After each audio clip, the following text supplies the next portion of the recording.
حضرت یوسف علیہ السلام ابھی بچے ہی تھے کہ ایک رات انہوں نے ایک عجیب اور روشن خواب دیکھا۔ میں نے 11 ستارے، سورج اور چاند کو دیکھا کہ وہ مجھے سجدہ کر رہے ہیں۔ یہ خواب صرف ایک بچے کا خواب نہیں تھا، یہ مستقبل کی عظیم نبوت اور شان کی نشانی تھی۔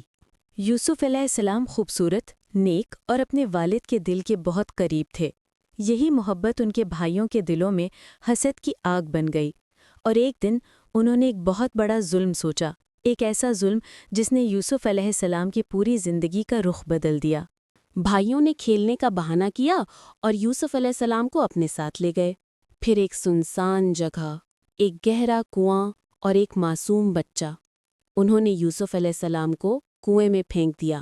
وہاں اندھیرا، تنہائی اور خوف تھا، مگر دل میں یقین بھی تھا، اللہ میرے ساتھ ہے۔ ایک قافلہ وہاں سے گزرا، پانی نکالنے کے لیے ڈول ڈالا اور یوسف علیہ السلام حالت پریشانی میں باہر نکل آئے۔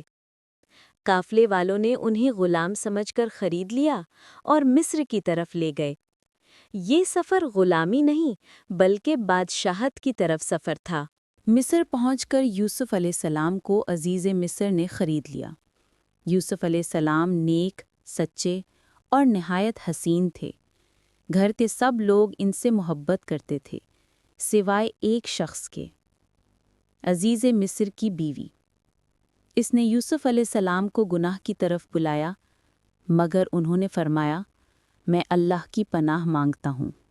جھوٹا الزام لگا اور یوسف علیہ السلام کو جیل بھیج دیا گیا، مگر جیل بھی یوسف کی روشنی کو روک نہ سکی۔ وہ قیدیوں کو اللہ کا پیغام دیتے، ان کے خوابوں کی تعبیر بتاتے اور لوگ ان کے اخلاق کے گرویدہ ہو جاتے۔ مصر کے بادشاہ نے ایک عجیب خواب دیکھا۔ 7 موٹیا گائیں 7 دبلی گائیں کھا رہی تھیں۔ کوئی نہ سمجھ سکا۔ پھر یاد آیا، جیل میں ایک نیک آدمی ہے جو خواب بتاتا ہے۔ یوسف علیہ السلام نے فرمایا، 7 سال خوشحالی کے ہوں گے، پھر 7 سال قحط آئے گا۔ بادشاہ حیران رہ گیا۔ یوسف علیہ السلام کو عزت کے ساتھ جیل سے نکالا گیا اور مصر کی حکومت ان کے حوالے کر دی گئی۔ یوسف علیہ السلام نے عدل، حکمت اور دانائی سے مصر کو سنبھال لیا۔ قحط کے دن آئے، مگر یوسف علیہ السلام کی منصوبہ بندی نے ہزاروں لوگوں کو بھوک سے بچا لیا۔ یوسف علیہ السلام غلام تھے اور اب پورے مصر کے وزیر خزانہ۔ یہ اللہ کے فیصلے تھے۔ قحط کنعان تک پہنچا تو یوسف کے بھائی غلہ لینے مصر آئے۔ وہ یوسف علیہ السلام کو نہ پہچان سکے، مگر یوسف علیہ السلام اپنے بھائیوں کو پہچان گئے۔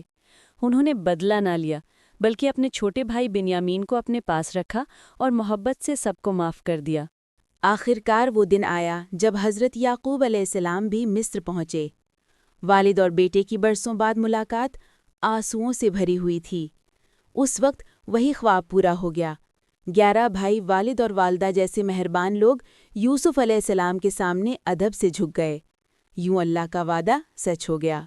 یوسف علیہ السلام کی پوری زندگی ہمیں ایک ہی سبق دیتی ہے، صبر کرو، اللہ دیر سے دیتا ہے مگر بہترین دیتا ہے۔ یوسف کو کنویں سے نکال کر غلامی سے عزت میں اور جیل سے بادشاہت میں اللہ نے پہنچایا۔ آزمائشیں آئیں مگر یوسف علیہ السلام کبھی اللہ سے نا امید نہ ہوئے۔ یہ ہے یوسف علیہ السلام کی زندگی، محبت، تکلیف، جدائی، صبر، ایمان اور اللہ کی مدد کا عظیم ترین واقعہ، جو آج بھی ہمیں سکھاتا ہے کہ جو اللہ پر بھروسہ کرے اسے دنیا کی کوئی طاقت گرا نہیں سکتی۔